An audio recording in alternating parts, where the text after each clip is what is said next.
бізде Қытайдан келіп жатқаннан кейін әке-шешеміз бәріміз хижра болып келдік қой енді.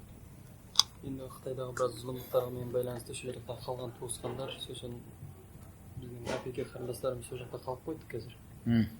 Енді адам осы жаққа да келген кейін ата-анамыз сол жаққа қаратай зұлымдығына шыдамай біраз сабырсызданады да. Қазір сіздің тікелей эфиріңізде мүмкін аналарымыз, әкелеріміз тыңдап отырған шығар иншалла. Сол кісілерге бір насихат болса, хижраттан қалай болғанда бұзылып кететінін қайтып кетсе егер. Мәселен, ол кісінің шешемнің шешесі тірі қазір.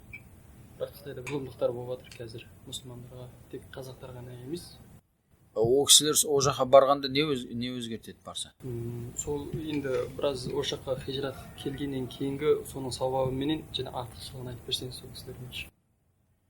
Yani Nabi sallallahu aleyhi ve sellem odan Abdullah ibn Amr ibn As radıyallahu anhu sұрайды.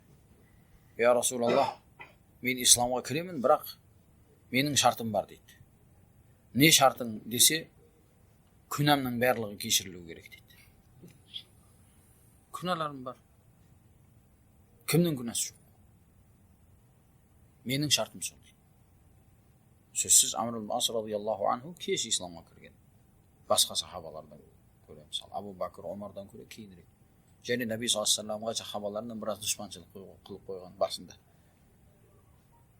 Бірақ Алла субханаху ва таала жүрегіндегі шындығына қарап хидаятқа тауфиқ берген. Бейднилла. Соменен сол хақ нәрсені біліп, иманға келемін деп Наби саллаллаху алейхи ва саллям айтады, мен исламға кіремін дейді. Шартым бар, күнәларым кешірілуі дейді. Сонда Наби саллаллаху алейхи ва саллям айтады, Амр дейді. Сен білмейсің ба? Ислам өзінен бұрынғы істердің барлығын жойып жібереді.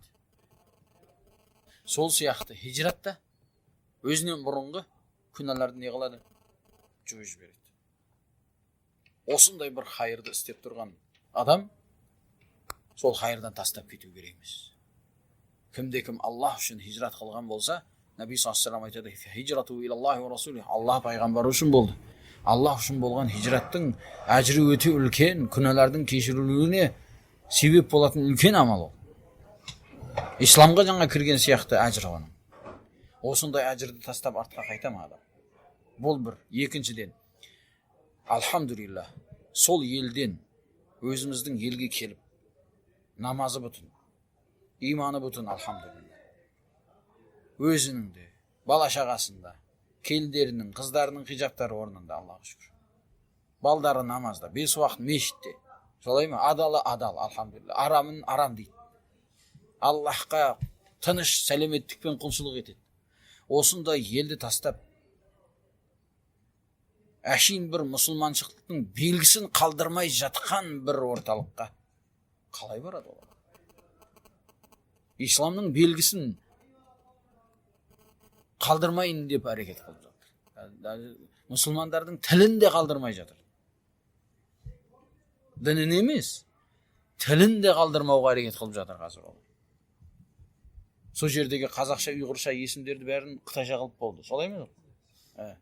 Қазір оны ол жердегі орындардың, жерлердің аттарын қазақша немесе ұйғырша айтса, оған қылмыскерлік ретінде есеп бар қазір. Яғни сондай дәрежеде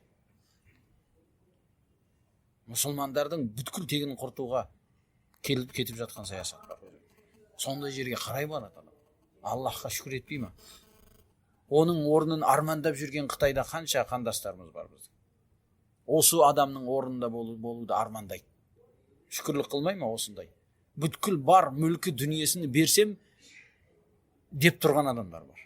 Осы жақсылыққа, осы елге, тыныш иман еліне келемін деген адамдар. Солай ма жоқ па? Қалай адам осылай бір енді қаттырақ сөз айтып қоймайын енді үлкен кісілер. Надандық қылып қойып жүрмесін. Надандық қылып қоймасын. Аллахқа шүкір етсін. Бұл бір. Екі. Үшіншіден, барғанмен не өзгертеді ол? Барғанымен не өзгертеді? Қолында не бар? Ештеңе жоқ. Наби саллаллаху алейхи ва саллям бір сахабалармен отырғанда қызы шақырады. Елші жібереді қызы. Небересі қайтыс болып жатыр. Қызым қайтыс болып жатыр. Шақыр Расул саллаллаху алейхи ва саллям. Шақыршы. Расул саллаллаху алейхи ва саллям не деді? Барып айт. Сабыр етсін. Аллахтың алғаны, бергені өзі алады деді. Солай ма жоқ? Біз естіп қалсақ, даттап, бүйтіп. Жоқтап кетеміз бірден. Солай ма жоқ? Біз тағдырға иман келтірген халықпыз. Аллах берген өзі Аллах. Сенің барғанымен не өзгеріп қалады? Врачсың ба, сон табипсың ба сен? Не? Жедел жәрдемде жұмыс істейсің бе? Не істейсің о жерге барғанда қазір? Солай ма жоқ па? Иә, барғың келсе бар. Бірақ оны тағдырды өзгертетін ештеңе жоқ о жерде. Тура сол сияқты ол елге барып, нені өзгертесің сен? Не қыласың?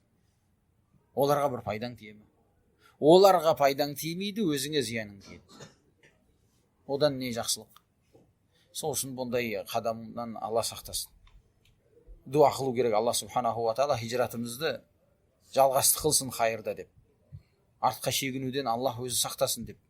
Сол елдердегі туған бауырларымызды, қандастарымызды ислам елдеріне сәлеметтікпен шығарсын деп. Сол жердегі мұсылмандардың дұшпандарына өзі Аллах кифая қылсын деп. Дуа қылу керек одан көре. Аллах өзі бергенді өзі көтереді. Түсінікті ме? Меккеде Құрайыштың азапталуынан Сумайя, Ясир, Аммардың әкешесі. Аммардың өзі азапталып жатыр. Наби саллаллаху алейхи ва саллям қылатын ештеңке жағдай жоқ. Әлсіз. Не деді? Көтеріліс жасады ма? Шум көтерді ма?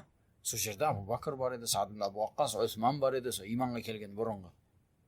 Бірақ олардың осындай бір Құрайыштың алдында не күші бар? Не құдіреті бар? Ештеңкесі жоқ. Сол үшін Наби саллаллаху алейхи ва саллям бір сөз айтты. Ей Ясирдің жанұясы, сабыр етіңдер. Жолығатын жерлерің жаннат деді.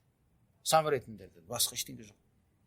Ал осы сөзді о кісілер, ана кісілерге егер айтуға жағдайлар болатын болса, соны айтсын. Иманда, исламда сабыр етіңдер деп. Соған шақырсын. Артықша нәрселерге кіріп, өзінде иманына зиян келтіріп, аналардың да бір пайдасына ешқандай қоспайтын іске қол болып жүрмесін. Аллаху